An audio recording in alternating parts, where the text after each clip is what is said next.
Click করুন অ্যাপের bell আইকনে আর সাবস্ক্রাইব করুন এবিপি আনন্দ। সব সময় থাকুন খবরে। নমস্কার, দেখছেন এবিপি আনন্দ, আপনাদের সঙ্গে আমি তাপিয়া। শুরু করছে সাতটায় বাংলা। 5 বছর ধরে দেশ জুড়ে বিতর্ক আলোচনা, আর তারপরেই নতুন ভারতের শিক্ষানীতিতে অনুমোদন। আম্বেদকর বলেছিলেন দেশে সুলভ শিক্ষা প্রয়োজন। আম্বেদকরের সেই ইচ্ছেই প্রতিফলিত হয়েছে নতুন নীতিতে। ঠিক কি বলেছেন প্রধানমন্ত্রী, দেখুন। कुछ दिन पहले देश की नई एजुकेशन पॉलिसी का ऐलान किया गया है। ये पॉलिसी 21वीं सदी के नौजवानों की सोच, उनकी जरूरतें, उनकी आशाओं, अपेक्षाओं और आकांक्षाओं को देखते हुए बनाने का व्यापक प्रयास हुआ है। 5 वर्ष तक देश भर में इसके हर बिंदु पर व्यापक डिबेट और डिस्कशन हुए हैं, हर स्तर पर हुए हैं, और तब जाकर ये नई नीति बनी है। ये सिर्फ एक पॉलिसी डॉक्यूमेंट नहीं है, बल्कि 130 करोड़ से अधिक भारतीयों की एस्पिरेशंस का रिफ्लेक्शन भी है। जो बदलाव लाए गए हैं उससे भारत की भाषाएं आगे बढ़ेगी, उनका और विकास होगा। साथियों, नई शिक्षा नीति की एक और खास बात है, इसमें लोकल पर जितना फोकस है उतना ही उसको ग्लोबल के साथ इंटीग्रेट करने पर भी बल दिया गया है। जहां स्थानीय लोक कलाओं और विद्याओं, शास्त्रीय कला और ज्ञान को स्वाभाविक स्थान देने की बात है, तो वहीं टॉप ग्लोबल इंस्टीट्यूशंस को भारत में कैंपस खोलने का भी आमंत्रण है। আমরা এই বিষয় নিয়ে কথা বলবো। এই মুহূর্তে আমাদের সঙ্গে টেলিফোনে রয়েছেন তৃণমূল সাংসদ অধ্যাপক সৌগত রায়। সৌগত বাবু, কি বলবেন যে কথা বললেন প্রধানমন্ত্রী, যে অনেক বিতর্ক আলোচনার পর এই শিক্ষানীতি এবং অনেক বেশি কর্মসংস্থান হবে? প্রধানমন্ত্রীর বক্তব্যের সাথে তো আমি প্রথম দিকে একমত। একটা এমন শিক্ষানীতি ঘোষণা হলো যেটা সংসদের উভয় অধিবেশনে জানিয়ে কোনো আলোচনাই হয়নি। পার্লামেন্ট হচ্ছে শেষ জায়গা আলোচনা, সেটাও হয়নি। রাজ্যের শিক্ষামন্ত্রীদের সাথে কোনো আলোচনা হয়নি। শুধু অনেক বিতর্ক, অনেক আলোচনা নয়, আসল জায়গায় বিতর্ক এবং আলোচনা ছাড়াই এই শিক্ষানীতি পেশ করা হয়েছে। দ্বিতীয়ত প্রধানমন্ত্রী যে কথাগুলো বলেছেন যে দেশের মানুষের ইচ্ছা পূরণ করবে, এই নীতি তো পুরোপুরি আমেরিকান ব্যবস্থার একটা অন্ধ অনুকরণ, এক বিচিত্র সংমিশ্রণ। আমেরিকান ব্যবস্থা, তার উপর গৈরিক শিক্ষার ভাবনা, এই দুটোর একটা পাঞ্চ এই শিক্ষানীতিতে আছে। এর মধ্যে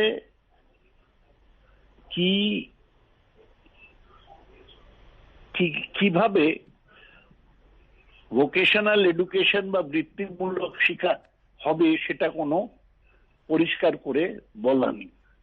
যেটা দেশি ভাষাগুলোকে উৎসাহ দেওয়া বলছে, সেটাও তো হচ্ছে না। তার কারণ এতে হিন্দির প্রাধান্য আবার প্রতিষ্ঠিত হচ্ছে। এই শিক্ষানীতি ভারতবর্ষকে শিক্ষার ক্ষেত্রে এগিয়ে নিয়ে যাবেন। এসব বড় বড় কথা যে ভারতবর্ষে বিদেশি বিশ্ববিদ্যালয়রা আসবে, ভারতীয় বিশ্ববিদ্যালয়রা বিদেশে ক্যাম্পাস খুলবে, আমাদের মনে রাখতে হবে পৃথিবীর 100টা শীর্ষ বিশ্ববিদ্যালয়ের মধ্যে একটাও ভারতবর্ষের বিশ্ববিদ্যালয়ে নেই। এমনকি আইআইটি গুলোও নয়, দিল্লি বিশ্ববিদ্যালয় বা জেএনইউ নয়। সুতরাং সেই শিক্ষার ওপর দিকে মান কি করে উন্নয়ন করবে এ কিছুই বলা হয়নি। এবং ওরা যে বলছে 25 সালের মধ্যে ওরা পুরোপুরি ভাবে নিরক্ষরতা দূর করবে, মানে সব বাচ্চারা স্কুলে যাবে, সেজন্য কি পরিকাঠামো, কত টাকা বিনিয়োগ হবে, কি ওদের পরিকল্পনা, সেটাও পরিষ্কার নয়। অনেক বেশি কর্মসংস্থানমুখী এই শিক্ষানীতি বলেছেন তিনি।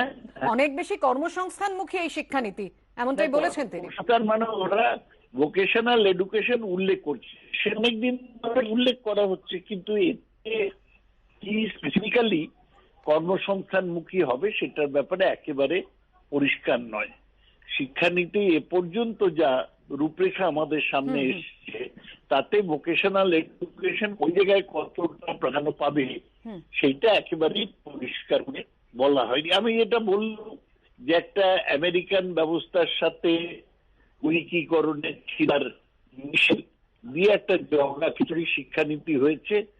রাজ্যগুলো যারা শিক্ষানীতির মূল রূপায়ণ করবে তাদেরকে বাদ দিয়ে, তাদেরকে ইনভলভ না করে একটা কেন্দ্রীয় শিক্ষানীতি, প্রধানমন্ত্রী রোজ তা নিয়ে বিবৃতি দিচ্ছেন। আমি একেবারেই এই শিক্ষানীতি অ্যাপ্রিসিয়েট করতে পারছি না। ধন্যবাদ সৈকত বাবু। করোনা আবহে রবিবার থেকে ফের অনির্দিষ্টকালের জন্য বেলুড় মঠ বন্ধ রয়েছে তারাপীঠ মন্দিরও। মন খারাপ ভক্তদের। তারাপীঠ মন্দিরের পর এবার বেলুড় মঠ। করোনা আবহে ফের ভক্তদের জন্য বন্ধ মন্দির দর্শন। রামকৃষ্ণ মঠ ও মিশনের পক্ষ থেকে জানানো হয়েছে, রবিবার অর্থাৎ 2রা আগস্ট থেকে অনির্দিষ্টকাল ভক্তদের জন্য বন্ধ থাকবে মন্দির। 2রা আগস্ট 2020 থেকে পুনরায় না জানানো পর্যন্ত বেলুড় মঠ ভক্ত দর্শনার্থীদের জন্য বন্ধ রাখার সিদ্ধান্ত নেওয়া হচ্ছে। লকডাউন শুরুর পর বন্ধ ছিল বেলুড় মঠ। প্রায় 2.5 মাস পর 15ই জুন সুরক্ষা বিধি মেনে ভক্তদের জন্য খোলা হয় মঠ। 1.5 মাস পর ফের ভক্তদের প্রবেশ বন্ধ রাখার সিদ্ধান্ত নিল কর্তৃপক্ষ। অন্যদিকে শনিবার থেকে অনির্দিষ্টকালের জন্য বন্ধ হয়ে গেল তারাপীঠ মন্দির। মার্চে লকডাউন শুরুর সময় থেকেই বন্ধ ছিল তারাপীঠের মন্দির। 93 দিন বন্ধ থাকার পর 23শে জুন রথযাত্রার দিনে ভক্তদের জন্য মন্দিরের দরজা খুলে দেওয়া হয়। প্রায় 5 সপ্তাহ পর আবারও ভক্তদের জন্য বন্ধ হলো তারাপীঠ মন্দির। সাধারণ মানুষের জন্য মন্দির বন্ধ হলেও সেবায়েতরা নিয়ম অনুযায়ী নিত্য পুজো করছেন।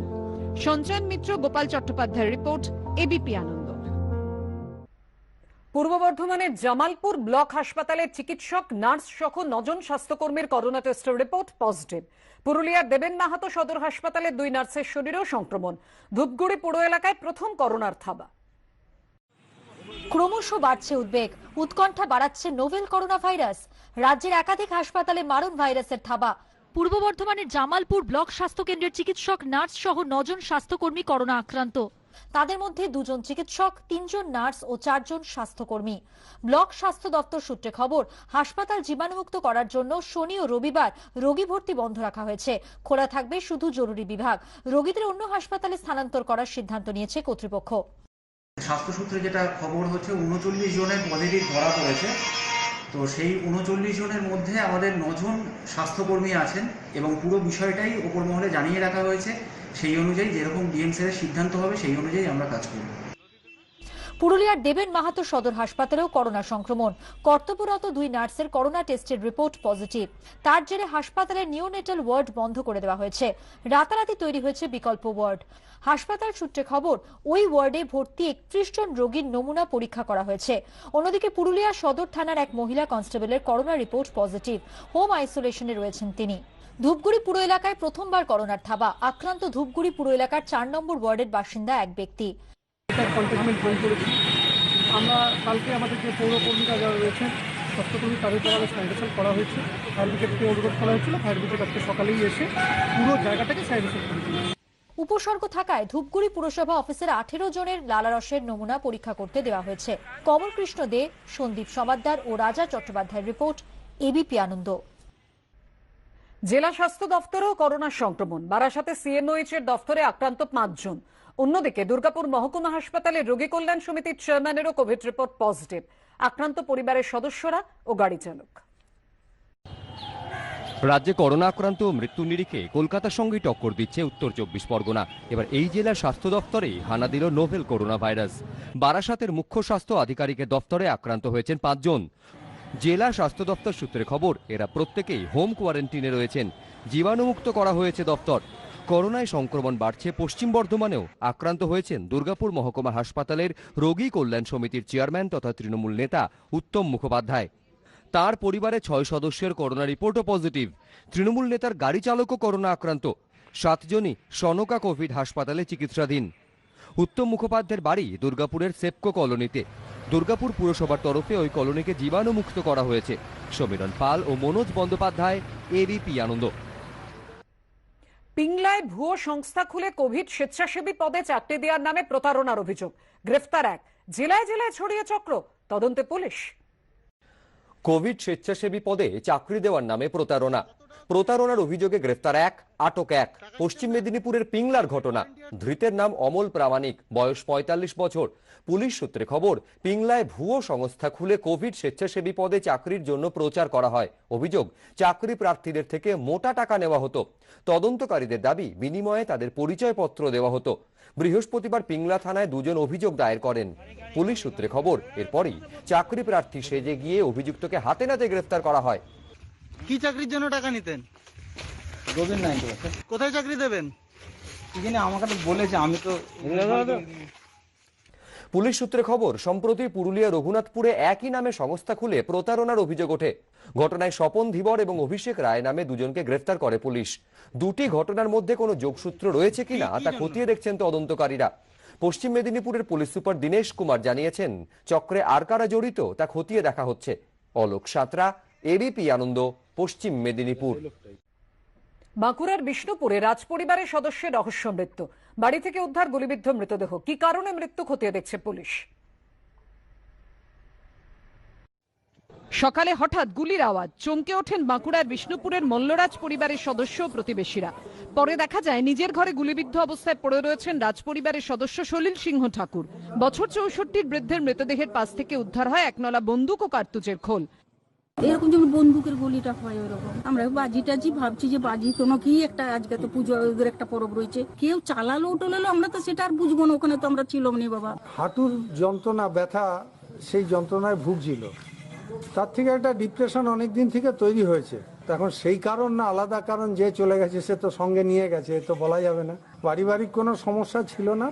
পুলিশ সূত্রে খবর, ডিপ্রেশনে ভুগছিলেন রাজপরিবারের ওই সদস্য। সেই কারণেই আত্মহত্যা বলে প্রাথমিক তদন্তে অনুমান। তুহিন অধিকারীর রিপোর্ট, এবিপি আনন্দ, বাঁকুড়া। সোমবার রাখি বন্ধন উৎসব, কিন্তু এবার করোনা আবহে রাখির বিক্রি কম। সমস্যায় পড়েছেন রাখি ব্যবসায়ীরা। সৌভ্রাতৃত্বের উৎসব রাখি বন্ধন উপলক্ষে প্রতি বছর জমজমাট হয়ে ওঠে বাজার। এবার করোনা আবহে ছবিটা একেবারে আলাদা। প্রতিবার রাখি কেনাবেচার ব্যবসা জমে ওঠে দুর্গাপুরের বেনাচিতি ও অন্ডালের উখরা বাজারে। এবার লকডাউনের জেরে একবেলা দোকান বন্ধ, মার খাচ্ছে ব্যবসা। রাখি কিনা যত হিড়িক ছিল মানুষে, ওইটা আর নাই মনে। করোনা বাড়ি দিয়ে বেরাচ্ছে না কোথাও, কে দিতে হবে, আবার সামনে বছর করতে হবে, এমনি তো পয়সা ফেসেই যাচ্ছে। করোনা সংক্রমণের আশঙ্কায় রাখি কেনার উৎসাহ কমেছে বলে স্বীকার করছেন ক্রেতারাও। এই অতিমারী প্রকোপের দিনে দাঁড়িয়ে আজকে আমাদের এই রাখি পূর্ণিমা দিনটা যেভাবে পালন করা হচ্ছে, তাতে তো নিজের মধ্যে একটা খুব খারাপ লাগা তৈরি হচ্ছে। কারণ সেই অনুযায়ী রাখি পাচ্ছি না, পছন্দ মতন রাখি কোথাও পাচ্ছি না। যা রাখি পাচ্ছি তার মধ্যে থেকে আমাদেরকে পছন্দ করে জিনিসটাকে কিনতে হচ্ছে। একই ছবি হাওড়াতেও।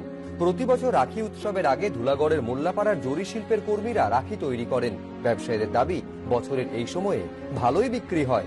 এবার করোনা কাটায় বাজার মন্দা। এখন বাজার খুব শোচনীয় অবস্থা। এই লকডাউনের লেগে তোমার লিখছে না, আমাদেরও তোমার মাল তোমার যা যাচ্ছে না। চাহিদা প্রচুর কমে গেছে। যে মাল ৫,০০০ সেই মাল এখন ২০০ নিতে চাচ্ছে না। কাজ না থাকায় রোজগারে টান পড়েছে কারিগরদের। কাজ খুবই খারাপ হচ্ছে আগের চেয়ে, কাজই হয়নি বলতে চলে গেলে। কিন্তু ২৫-৩০টা কারিগর কাজ করছে, সেটাও কাজ করেও পয়সা পাচ্ছি না এখন। এবারে কারিগররা পয়সা না পেলে কাজ করতে পারছে না। আর একটা প্রবলেম হয়ে যাচ্ছে, মার্কেটেও আমরা যেতে পারছি না। কোন দিন দোকান খুলছে, কোন দিন খুলছে না। মাল অর্ডার দিয়ে মাল নিতে চাচ্ছে না, বলছে অর্ডার ক্যান্সেল। সব মিলিয়ে ঘরবন্দি জীবন আর সামাজিক দূরত্বের প্রভাব পড়েছে সম্প্রীতির উৎসবে। মনোজ বন্দ্যোপাধ্যায় ও সুনীত হালদার, এবিপি আনন্দ।